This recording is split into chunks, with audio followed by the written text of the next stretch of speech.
글로벌 리포트 국제문제평론가 임상훈 인문결연구소장 전화로 연결하겠습니다. 안녕하십니까? 네, 안녕하십니까.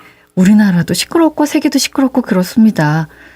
미국 트럼프 대통령이 고율 관세 정책을 계속 밀어붙이면서 세계가 바쁘게 움직이고 있는데 먼저 개괄적으로 현재 상황 정리해 주시겠습니까?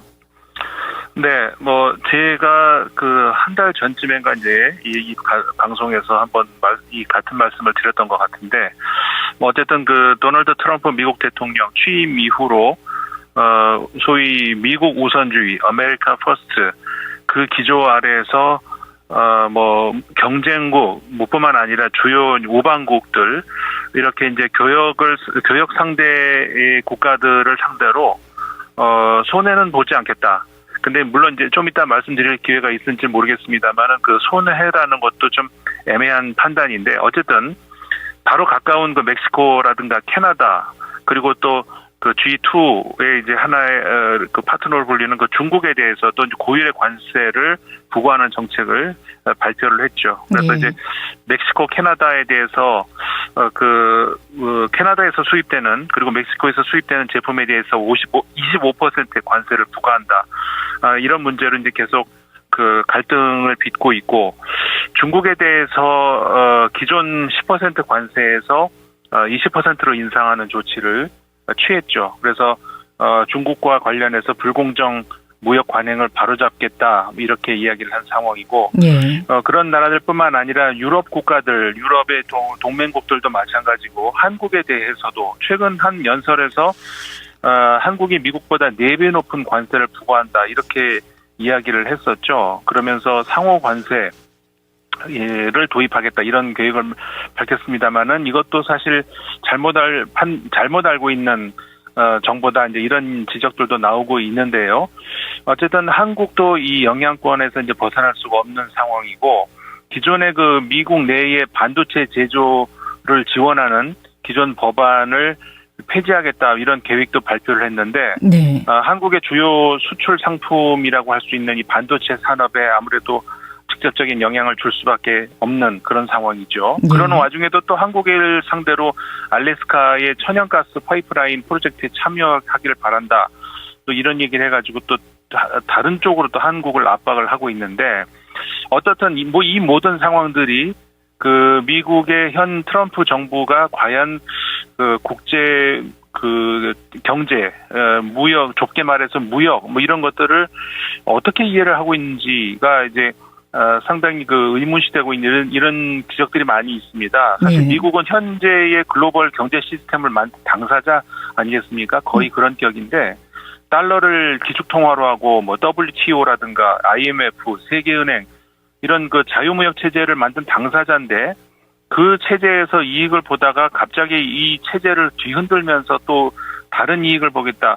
이거는 자국의 이 이익 관계에서도 사실 굉장히 불안정한, 그러니까 미국의 경제를 위해서도 과연 이게 도움이 되겠느냐, 이런 지적들이 많이 나오고 있거든요.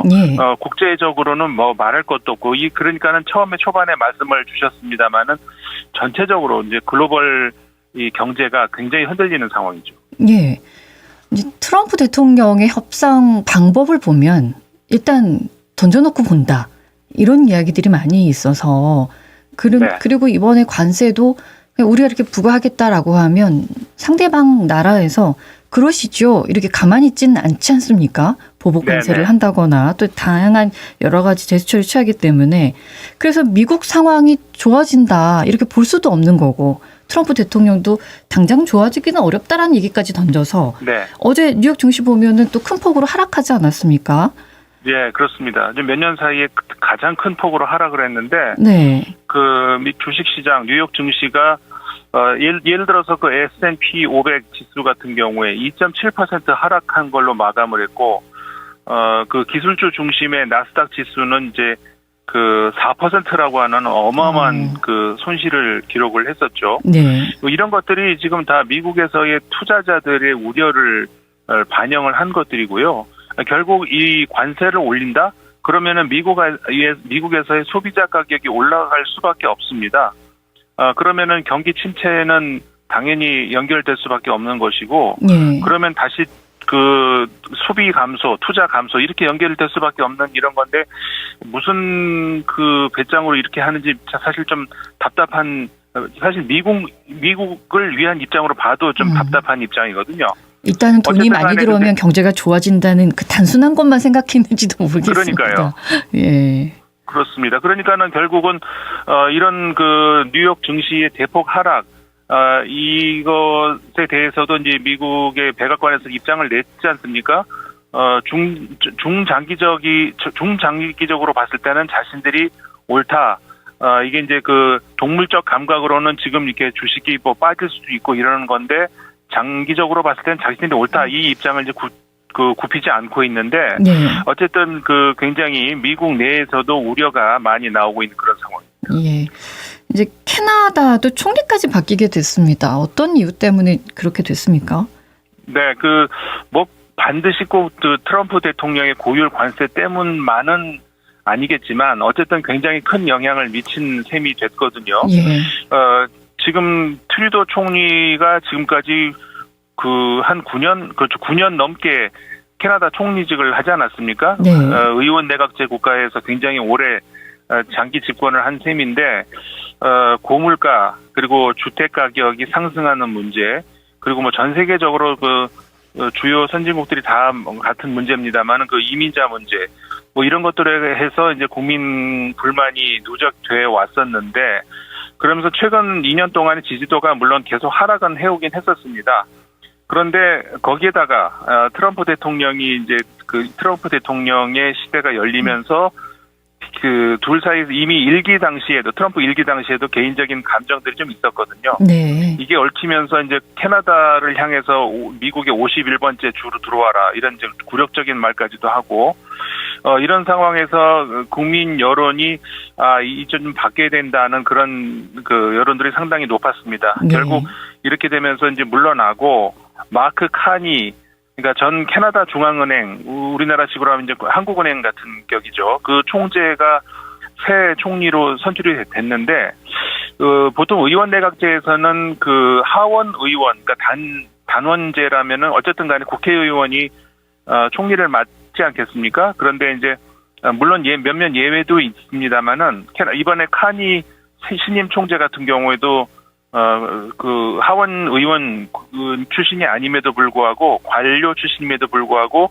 압도적인 표 차이로 어쨌든 자유당의 대표가 됐습니다. 이렇게 되면서 자연적으로 이제 총리를 맡게 되는데 네. 그런 인지도가 굉장히 낮은 비정치인 출신임에도 불구하고 어쨌든 경제통이라는 그런 이미지로 인해서 단숨에 의원 신분도 아닌데 이제 총리 자리를 차지하게 됐는데 그만큼 지금 캐나다 국민들도 경제 위기 상황에 대한 인식 이런 것들이 굉장히 지금 피부로 직접 다가오는 그런 상황이라고 할 수가 있겠습니다. 예, 그렇군요.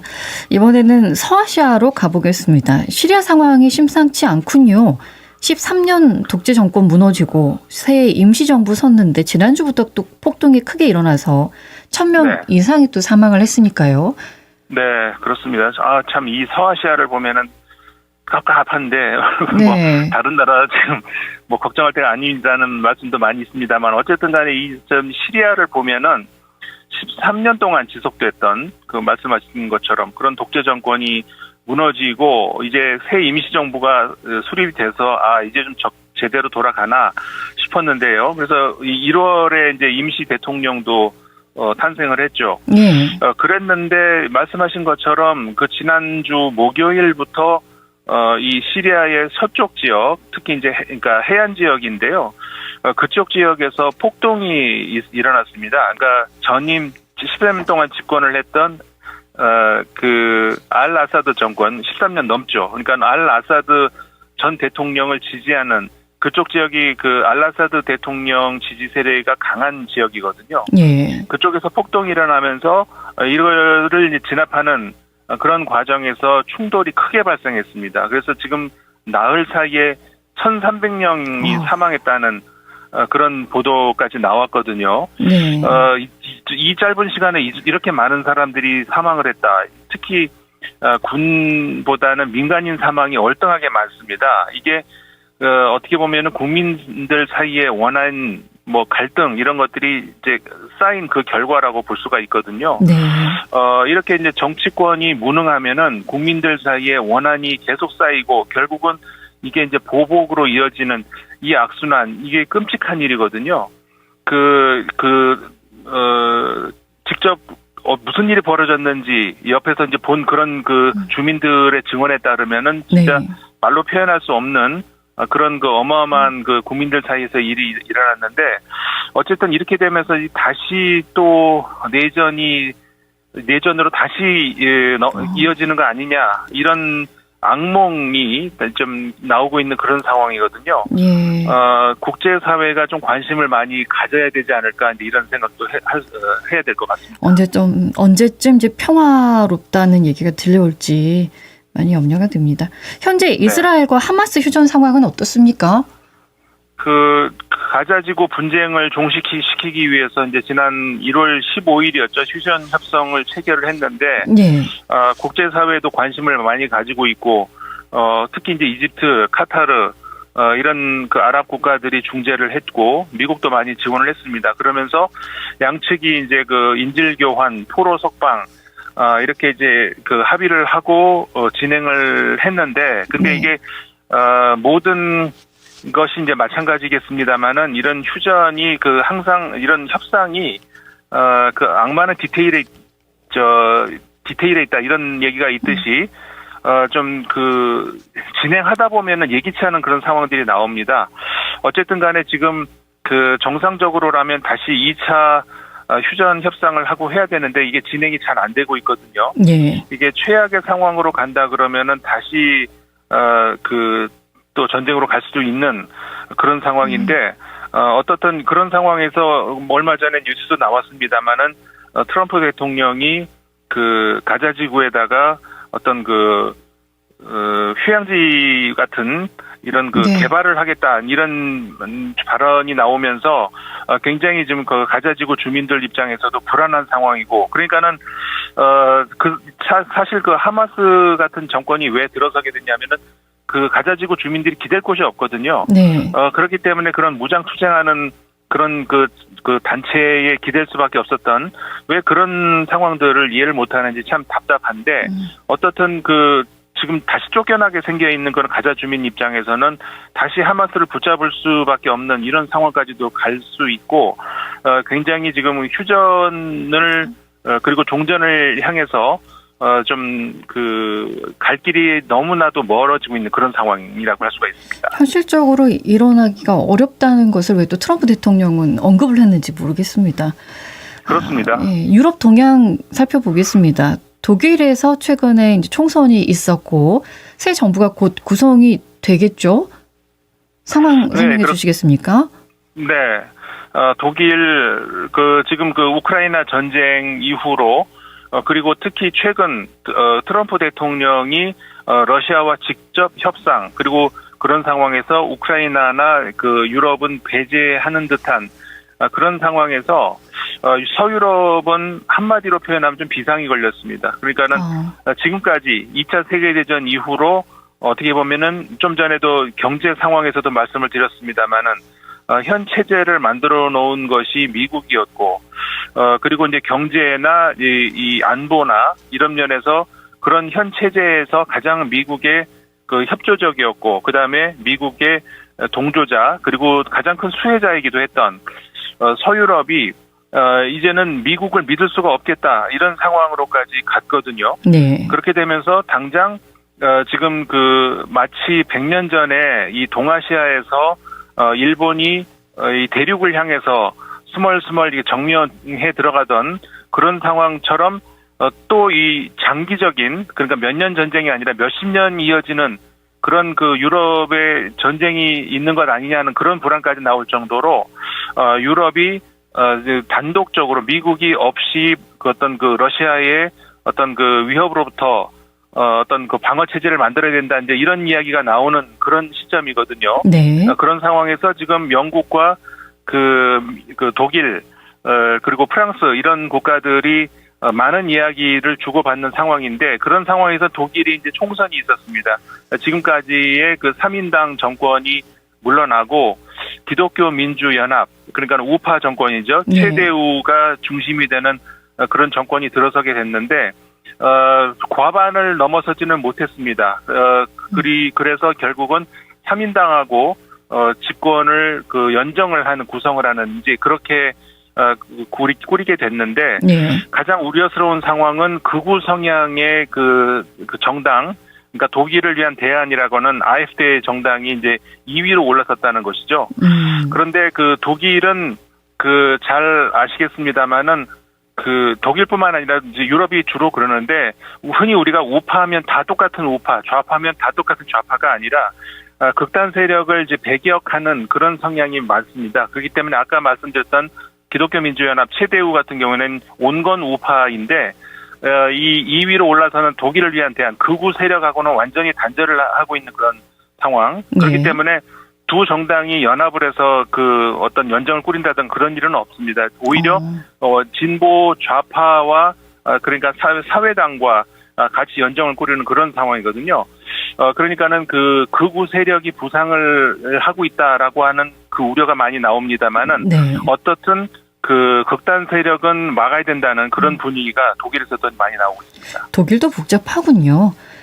네, 좀 그렇습니다. 끝으로 이제 우리나라 상황을 세계에서는 어떻게 보는지 궁금한데 네. 며칠 전에 윤석열 대통령이 이제 구속 취소돼가지고 이거하고 관련해서 외신에서는 어떤 반응 나오고 있습니까?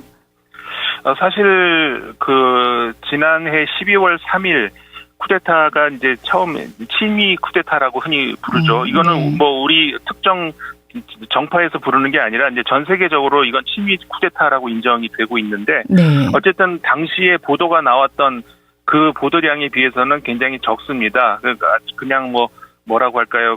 그냥 사실관계를 그렇게 전하는 그런 정도 수준의 보도만 나오는데 네. 근데 최근 어제 날짜인데 뉴욕타임스에서 지금까지의 한국 상황을 전반적으로 이렇게 쭉 조명하는 그런 기사가 이제 좀 크게 나왔습니다. 그러면서 윤석열 대통령과 그의 측근들 왜 실패했는가 이제 이런 상황, 이런 그 분석을 하는 기사가 나왔었거든요. 네. 그러니까는 사실상 친위 쿠데타는 실패했다 이런 전제하에서 왜 실패했는가? 최대 실수는 동조자들의 힘을 과대평가했다는 점이라고 이제 꼽고 있고요. 네. 그러니까는 그 과거의 상황과 그러니까 수십 년 전의 그 계엄 상황과 지금이 전혀 상황이 바뀌었는데 군인이 그렇게 동조할 거라는 그런 그 어떻게 보면 과대평가 그 점하고 그다음에 과대평가가 있다면 이제 과소평가도 있는데 그거는 뭐냐면 수십 년 전에 비해서 시민의 저항을 과소평가했다. 이 평가 이렇게 이제 그 뉴욕 타임스에서 그 분석을 하고 있거든요. 네. 그러니까는 이번 실수 과대평가와 과소평가다. 그러니까는 동조자들에 대한 과대평가, 그다음에 시민에 대한 과소평가 이것이 실패의 원인이었다. 뭐 이런 네. 분석들이 나오고 있습니다. 전혀 성공할 수 없는 요인들이군요. 알겠습니다. 네. 뭐 말씀 고맙습니다. 네, 고맙습니다. 지금까지 임상훈 인문결연구소장과 함께했습니다. 언제 어디서나 내 손 안의 뉴스. 광주 MBC 뉴스 유튜브 구독으로 함께하세요.